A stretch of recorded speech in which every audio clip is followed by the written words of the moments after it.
Assalamu alaikum, I'm Aisha and you're watching SAMAA News. Here are today's headlines.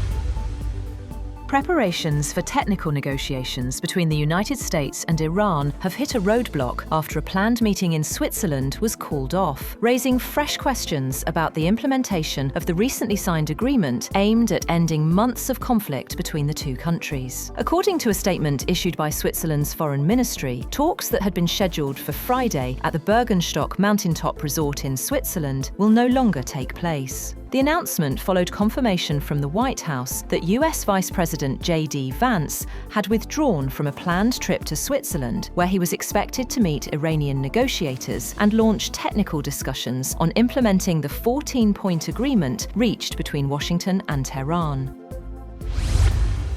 Iran's Supreme National Security Council has announced that no transit fees will be charged for vessels passing through the Strait of Hormuz for the next 60 days. In a statement, Council confirmed that commercial ships wishing to transit the Strait of Hormuz will not be required to pay any fees for 60 days. According to the Council, the costs normally associated with passage through the waterway will be fully covered by the Iranian government during this period. The statement explained that shipping activity would be gradually expanded as safety conditions improve and operational arrangements are completed.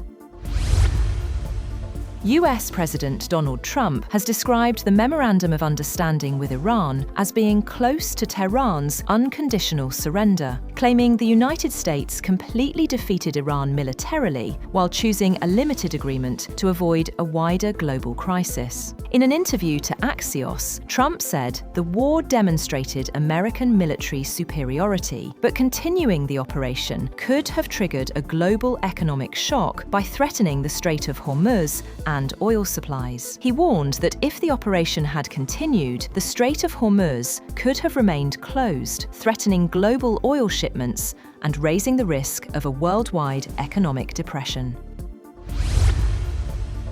A Reuters report claims that Iran's Islamic Revolutionary Guard Corps, or IRGC, has established covert cells inside Iraq to carry out attacks on Gulf states hosting US military forces. According to Iraqi security and militia sources cited in the report, the groups allegedly launched multiple drone attacks between April and May against targets in Kuwait, Saudi Arabia, and the United Arab Emirates. The sources say the cells operate outside traditional militia command structures and report directly to the IRGC, reflecting what analysts describe as a shift in Iran's regional strategy amid mounting military and economic pressures. At least 15 people have reportedly been killed in Israeli strikes in southern Lebanon, despite the recently signed US-Iran memorandum aimed at reducing tensions across the region. The Israeli military says it continues to conduct air and ground operations targeting Hezbollah members and infrastructure, claiming the strikes are a response to repeated ceasefire violations. The attacks come at a sensitive moment for regional diplomacy, raising questions about the broader impact of ongoing military operations on efforts to stabilize the Middle East following the US-Iran agreement. President Donald Trump has said that Washington expects a complete ceasefire across the region, including between Israel and Hezbollah in Lebanon. In a social media post, Trump urged all parties to remain committed to the peace process as negotiations continue following the signing of the US-Iran Memorandum of Understanding. Iran's Supreme Leader Mojtaba Khamenei has said that he approved the Memorandum of Understanding with the United States, despite having reservations about it. In a statement, Khamenei said he gave permission after receiving assurances from Iranian officials that the country's rights would be protected, adding that future negotiations would not mean accepting US demands.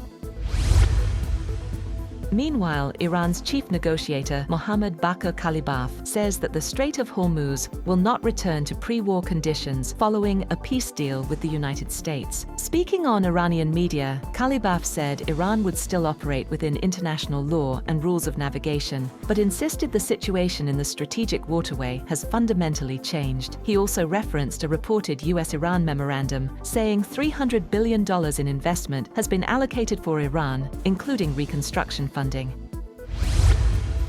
The US military has reportedly lifted its blockade of maritime traffic to Iranian ports following the implementation of the US-Iran Memorandum of Understanding. The move opens the way for shipping through the Strait of Hormuz, although industry officials say a return to normal traffic levels could take time.